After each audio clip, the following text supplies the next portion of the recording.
And hello, meron pala akong gustong i-share sa inyo na isang rejuvenating set na bagong kalalabas lang. So, gusto ko rin ma-experience yung na-experience nila kung mahapdi ba o hindi. Kasi sa iba mahapdi, sa iba hindi. So, yun yung mga nakita kong review. So, saan ko to nakita? Sa TikTok ko siya nakikita kasi mas maraming lumalabas na iba't ibang product na bago at dun mo makikita yung mga iba't iba na mga reaction. So, ako, gusto ko rin siya. Na-curious kasi ako. Sabi daw, hindi daw mahapdi. So, ayun. Ako naman, sika hanap din at sika bili din. So, eto siya. Nabili ko to ng 200 plus, 252. Sale siya na nabili ko.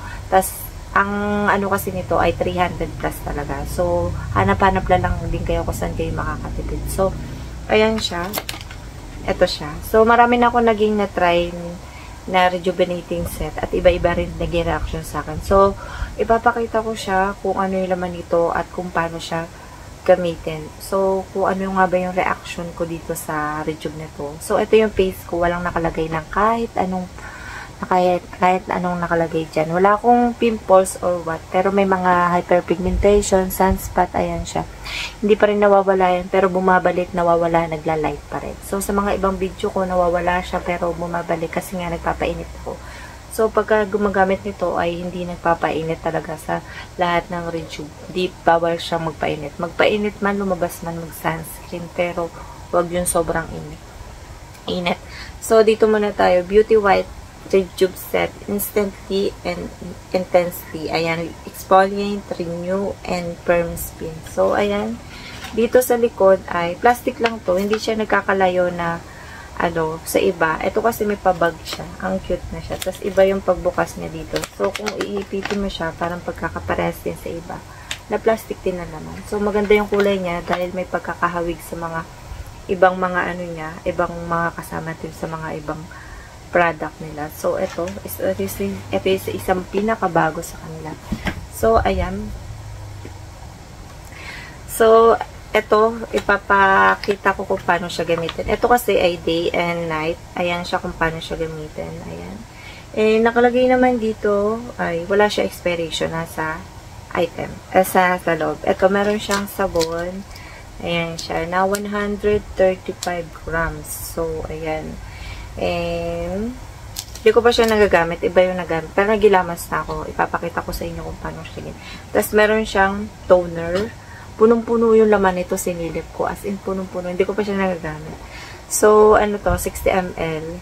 Renew and, ayan, nakalagay dyan. And facial toner. Ayan. So, nandito yung expiration niya sa ilalim. 2027 pa. So, nandito naman din kung benefits na nandito rin. So, nandito kung paano siya gamitin, cotton or kaya sa kamay mo, or nandito rin yung ingredients niya. Sobrang daming ingredients. So, kung gusto nyo makita, ilalagay ko rito. Ayan. And, ayan. Tapos, meron siyang dalawang cream. Ito naman ay night cream. Night cream sa gabi. Ito naman ay sunscreen na meron siyang SPF 50 PA+++. And, ayan. Nakalagay dito, exfoliate, and smoother, and brighten. And nakalagay dito, UVA plus UVB protection. So, ayan siya. Hindi ko parehas ito nabubuksan, pero nandito expiration sa likod. So, ito yung packaging niya. So, ayan. Hindi naman sobrang ilalim. Hindi naman sobrang dami rin. Halos hindi sasakupin ng isang buong ganito. Ayan, makikita nyo naman. Ang gandun lang. So, ayun. Pag-uumpisa nito ay mag-spatch test or mag-test kayo dito sa ilalim ng ganito nyo. Kasi medyo manipis dito. So, ako, hindi na ako, aware na ako sa mga ganito, sa mga naggagamit talaga ako iba. And sa tingin ko, magiging okay naman. So, hindi naman ako nag-test na muna. Ang tinest ko lang dito ay yung toner. Dito ko siya nilagay. Pero yung dalawang cream, hindi na. And sunscreen automatic, kahit ano naman, pag naubos mo, okay naman yung sa face. So, ayun. Dito siya. Ay, sabon. Hindi ko pa siya napapakita. So, ito yung laman niya. Kulay orange. Orange. Ang sobrang kapal dito. Kulay orange. Ayan. Tapos may tatak na nakatatak ay You Glow Babe. Sobrang bango. Amoy orange. Hindi siya kojic. Orange siya. Yung amoy niya. So, yung kapal niya, ayan. Sobrang kapal, diba? 135 grams. Yung iba kasi 125 grams, 120, diba? 110 grams, ganun. Iba-iba. So, dito tayo. Paano siya gamitin? Ito, umaga at saka gabi siya ginagamit. So, ako mapag-cotton. Hindi ako sa kamay. Ang kulay nito ay parang yellow-yellow siya. Ayan. Yellow na parang maputi. Ganun. Ayan. Sumama yung sinulat. So, ganyan lang. Tapos, ganito. Ayan. Gusto ko siyang pakiramdaman kung mahapdi ba o hindi. So, ganyan-ganyan mo lang. Huwag mo diinan. Gentle lang. Dahan-dahan. Ganun. Di siya masakit sa ilong. Tapos, ganyan lang. So, totoo lang ganito paggamit yan. Ganyan. Tapos, ganyan. Tapos, ganyan. Tapos, ganyan. Ganyan. Ganyan. May pagdiin ako ng bahagya. Tapos, ganyan. Hindi naman siya mahapdi. Oo, hindi. Sa iba kasi yung reaction nila mahapdi. So, lalagyan ko pa. Yan. Lagyan ko pa. Yan. Yan. Hindi siya mahapdi. Sa iba, sabi nila mahapdi daw. Hindi siya. Kahit paulit-ulitin ko. Oh, ito yung dumi sa mukha ko. Ayan. So, ayun. Hindi siya mahapdi para sa akin. Sa face. Ayan. Paka-red bang wala talaga siya. Sa iba, unang lagay nila mahapdi. So, ayan. Sa mga teenager, 18 or ano, pwede. Ayun. Sa mga teenager, ayan. Depende sa problema nyo sa face. Ayan. So, bakit pa ako gumagamit ng ganito? Gusto ko lang. Ayan, may scoop siya pagdating sa loob. Ito ay sunscreen. Ayan. Pag naubos ang sunscreen, kahit ano naman sunscreen, pwede nyo ilagay. Kasi konti lang naman talaga. Huwag nyo titipirin ng sunscreen, ha. Pag lalabas kayo, importante. Kahit hindi lumabas kayo, mag-sunscreen pa rin kayo. Ayan. Wala rin hapde, kahit may pagpatong ko na siya. So, maputi siya. May pagka, hindi siya nabubuo-buo. Ayan. Hindi siya namumuo. Hanggang ilalim. Ayan. Dahil nasa loob lang ako ng bahay. Huwag yung titipirin ng sunscreen. Sa totoo lang.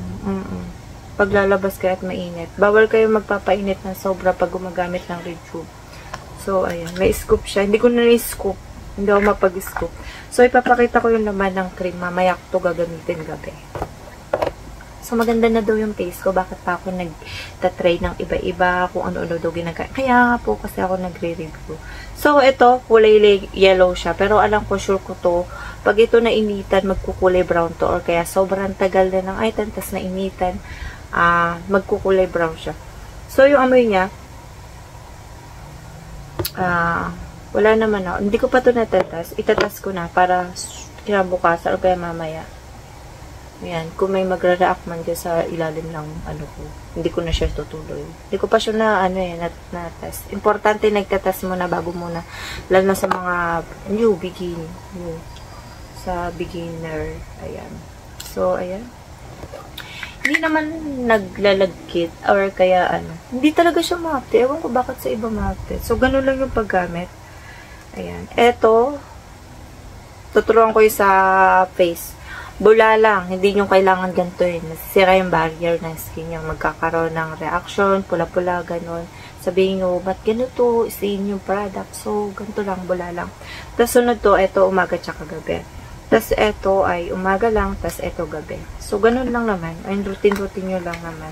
So, halimbawa, hanggang kailan to, ginagamit ang Retube is 1 month.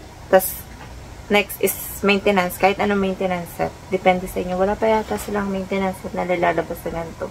Sana may lumabas na maintenance set na ganito. Para pagkatapos na ng reset, ay may maintenance set na kasunod na hindi nahahanapin sa iba pang maintenance set.